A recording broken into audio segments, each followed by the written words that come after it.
microphone to the Honorable Ibrahim Miyak Senator.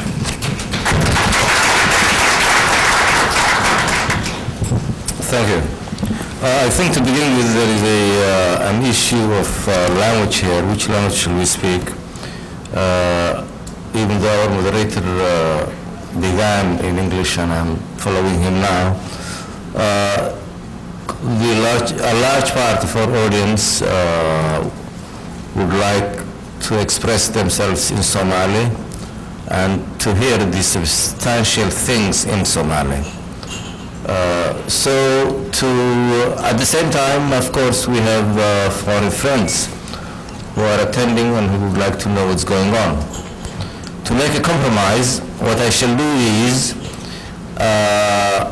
I shall make my presentation first in Somali in a spoken way, and then later on I will make a short summary in English. I think that way we can have both ways. Okay, waxa موضوع aniga dhigay dadkii shirkan diyaariyay waxay leeyahay ka hadal qorshaha dhaqaalaha ee dawladda, economic plan for development plan for Somaliland. waxaan ma inay garbarayaan بعدين waxay u dhigeen sidii ay leeyihiin sharax oo noo faahfaahi balaankii ama qorshihii horumarka dhaqaalaha rasmiga ah ee dawladdu u dhigtay. markaan isla ka qancana haddana way ku dhigeen toodii la raacay. marka dawladdu iyo jibaabaha joogaan waqti aan dawladdu la xiriiraan maxaa wadada malaayira farsameeyana lama haynin. marka waxay la beegnaatay horadan mawduuca qaatay inaan si kale u dhigo sidaan u dhigayo maxaa gudboon inaynu qabsano arrinteedu maxay tahay wahgeed saasa marka mawduuca arrinkan uga hadli doonaa. marka qorshe la yidhaaho waayo waxaa jirtay loo jibayslaan jiray khaasatan waayihii wadanada hanti wadaagga sheegan jiray ururka sovieti iyo kuwii lamid ahaa oo beriya dhexe hore u maray wadanada soo koraay oo iyaguna xorriyadoodii doonayay oo ku dayan jiray ayaa waxaan conceptkan qorshuhu uu markaa muddo caana noqday wax caana noqday oo weliba alka wadanada soo korayana iyadoo duruus badan oo xitaa jaamacadaha galbeedka lagu dhigo haddii sidaa iyo sidaa samaysaan haddii inta dakhli dhigi kartaan aragtaa goodhow maalgelintaa samaysaan saasaa u kici doontaan. aduu abra xasul laysla soo degiyo kuwii hanti wanaagga sheeganayana burburaan kuwii kalena wax badriba hore u kici waaye. marka ilka lafta erigii qorshaha la oran jiray si kale loo fahmaa weeye macnaheedu lagama maarmin weli meesha kama bixin laakiin sidii waagii hore loo arki jiray uma arki karo.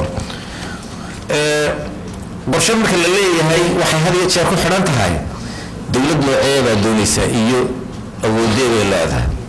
waayo markaa qorshaha ballaaran dawladdu ha samayso oo ha farageliso la leeyahay inana wayna soo martay waxay leedahay waxyaalo badan oo weheliya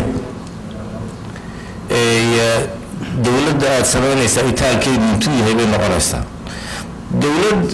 xooga oo dhaqaalaha faragelisa ayay dabcan ka dhalanaya fikradda aygaas wayna soo martay dulmigay isu bedeshaa intay risqii budis la hortaagto ayaanay nadaafadda keenin dulmina isu bedeshaa. marka waxa weeye bal wixii markaynu dib u fiirsano maxaynu rabnaa horta sideedaba halka aad ka duulayso ogow inagu waxaanu ka duulaynaa dhaqaalo reebiya boqolkiiba 60 haddaanay ahayn ku dhadhaweyn ama abarxasul ama yar ama in ka badan dadkeenu waxa weeye reebaadee waa hagaag xoolo dhaqato weeye waxa aynu dhoofino inuu dakhli ka helaana waa kuwa qorshe xoolo dhaqato aad u samayn karto gaarayaana ma jiro mid si dadban aan weeyni toos وهجاك انت راح صرعها وحصرع حقي وشروا وين ملهين وحصار هو داره ينا وبرايفت سيكتور كي محاصرع وبايع مشتركي وبايع مشتركي ولبا انت يرى موقتين نقاط يستعمل ورن كرا ان مودرن ايكونومي ku jirta badankoodu waa waxa la yiraahdo informal sector ka informal sector qorshe u masayn kartid ila waa warata marka hadii ay xaqiiqadeen sidaa tahay qorshaha ay ka hadlaynaa marka muxuu yahay weeye waxay qorshaha ka hadlaynaa markaas dhowr nooc u noqon karaa in dhaqaalaha saddex nooc u kala qayb bal wax toos ay dawladdu gacanta ugu qaban karto oo fulin karto wax ay siyaasad guud u dhigi karto oo markaa ay u saameyn karto si dadban iyo nooc saddexaadoo ay loohan karno iskudu saddexda tallaabo waa la odhan karaa markaa habka qorshaha waa loo samayn karaa xagga dambe baan kaga soo qabtee meelaha dawladdu aanay toos waxba uga qaban karaynay si dadban inay u kiciso ahe waaba dhaqaalaha badankiisii oo waa private sectorka kaa siyaasad guud inay u dhigto mooye lama odhan karo toos dhaqaalo oo tallaaba toos qorsho ahoo tallaabada maalin walba ha fuliso ma suurtoobi karto waxaase la dhigi karaa sansaan guud oo ah habkii isagu iyadoo awoodda energy waxaan ku sheegno uu dadku leeyahay seetada laga goynayo oo la horeynayo si ay wax soo saarkii u kordhiyaan tallaabooyin shajiciya oo qorshaha ka mid noqon karta tallaabooyinka dabcan waxaa ka mid ah cashuurta inaanay noqonin tu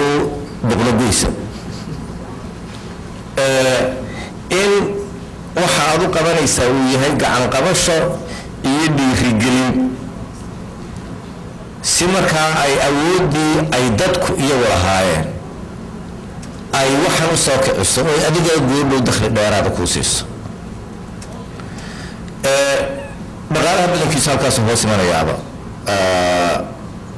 oo waa dhinacii productive sectorka oo dhan wax soo saarka hadduu reemiyigii yahay iyo hadduu beerigii yahay iyo hadduu warshadii yaryaraan yahay iyo xitaa baayac mushtarkiiba hadduu yahay isaga inaad siyaasaddaa guud ee dadban ee aad ku korinayso si uu isagu goodhow ileen weli suuqiiba xorahe uu u koro u kubco waxa weeye adigu ha caburin haddaad dawladdii tahay qorshahaagu mid caburinaya yuu noqon waxaad u qabataa ha noqdo mid kolliga isagaa iswade sii dhiiriyo sii kiciyo kuu fududeeya hawsha waqtigana kuu soo dhaweeya qaybta saddexaad ee ay noolan lahayn waxa weeye iskudu waxay u badnaanaysaa wixii dibad wax laga helo maanta wax badanba kama helo dawaatan idniyadeeda inooga waroon ama waxaan isleeyahay waa sifir foreign investment caynkaasi ma jiro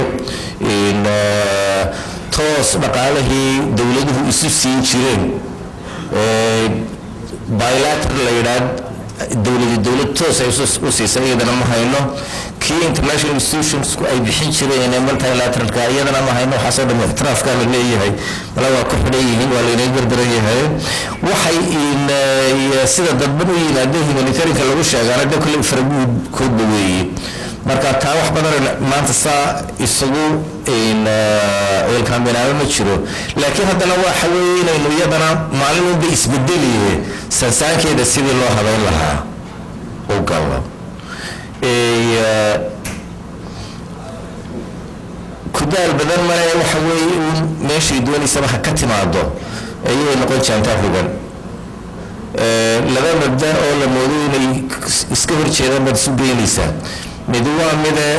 adigu haddii aad dadkii dalka tahay dawladdaaduna dadkii dalka ay masilayso inaad targetskii halkii ay tegi lahayd meeshay mari lahayd in halkii loogu talagalay ay tagto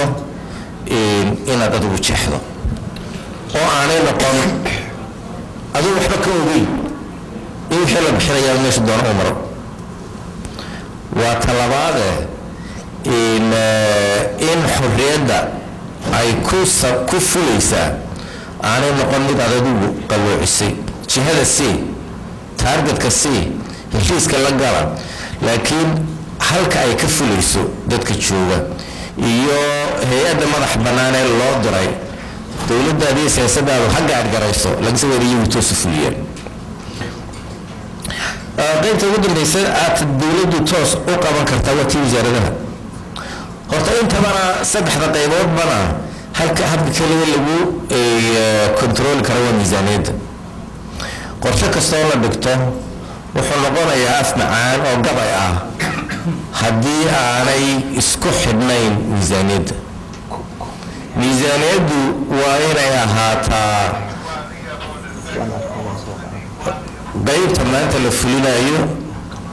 waxaa la yidhaaho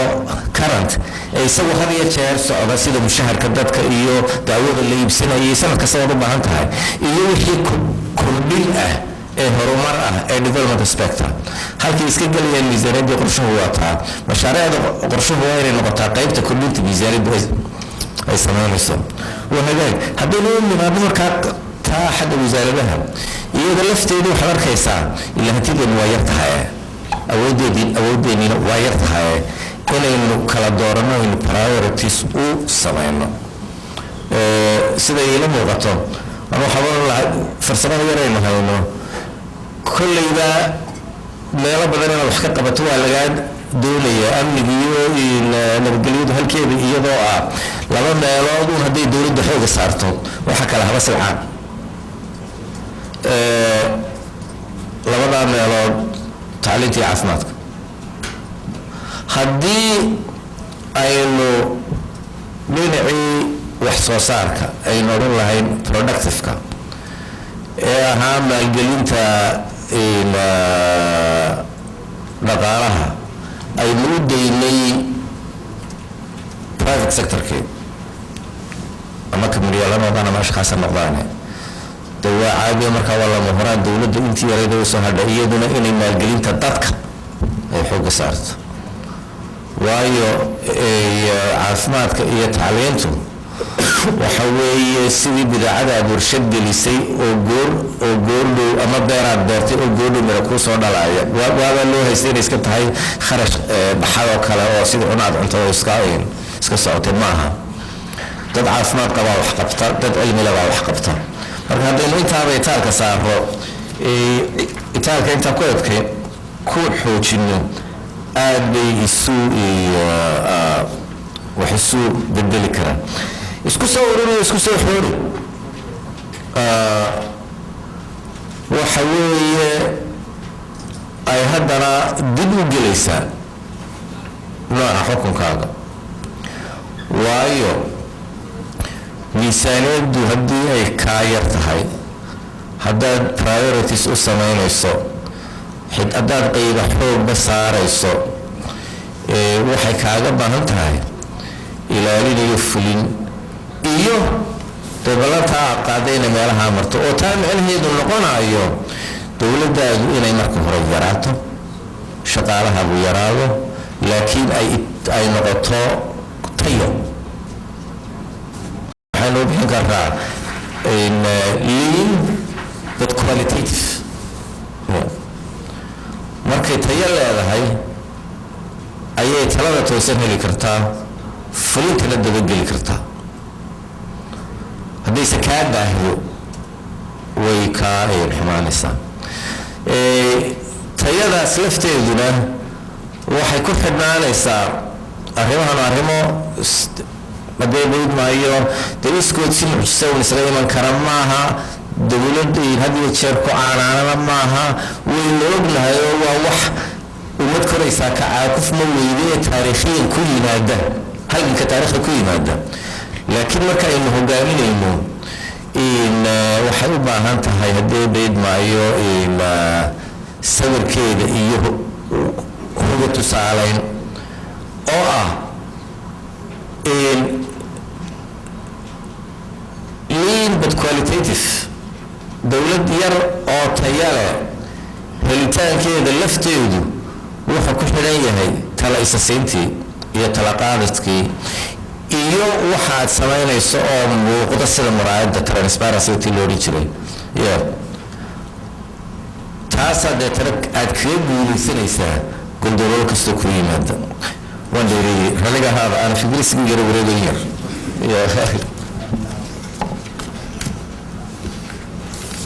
okay for my foreign friends I'll just be very quick. Planning these days is not as popular as it used to be in the 50s and 60s when centrally planned economies existed and when the developing countries took them as a model. All developing countries have gone through a stage of bad experience where building a big state produced to be counterproductive. So today we have to redefine the meaning of planning and the role of the state. We have a more sober view now. We also know through experience that an activist state can have, ironically, a negative impact on the economy by dampening incentives. Not only by dampening incentives, but such an activist state can also, as the Somali experience shows, turn itself into oppression, dictatorship, resulting in state failure as well. As such, therefore, we have to circumscribe what we intend to mean by planning and the role of the state itself. The reality of our economy also, consisting of nomadism, informal sector, which the whole activity of production taking place in the private sector makes the role of planning and the role of the state necessarily limited. Therefore, we have to talk about a minimalist state. By minimalist state, we do not mean a passive, inactive one. We mean one that first concentrates on the issue of peace and order, but after building the institutions of the state and democracy, we need a lean, tough, and qualitative executive. The executive can then function through the budget,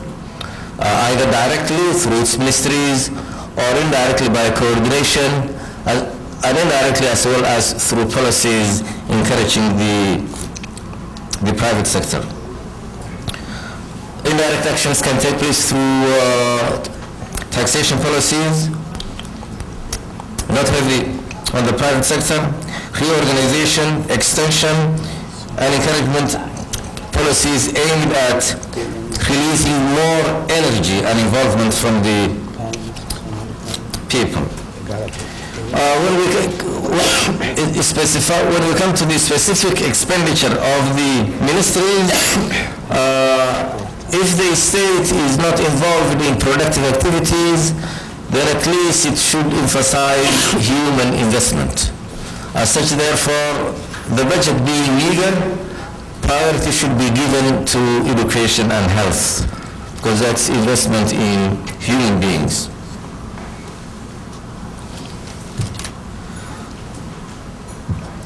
All of this means that we have to trim the fat.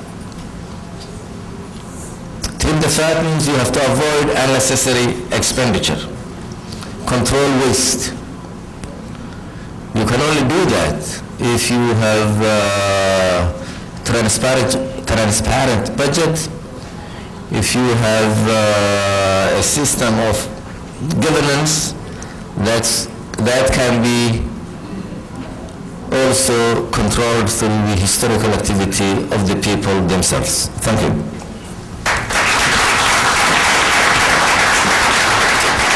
mahadsanid Ibrahim. Waa la saxaabana ma saaxiibna wuxuu yiri habshiil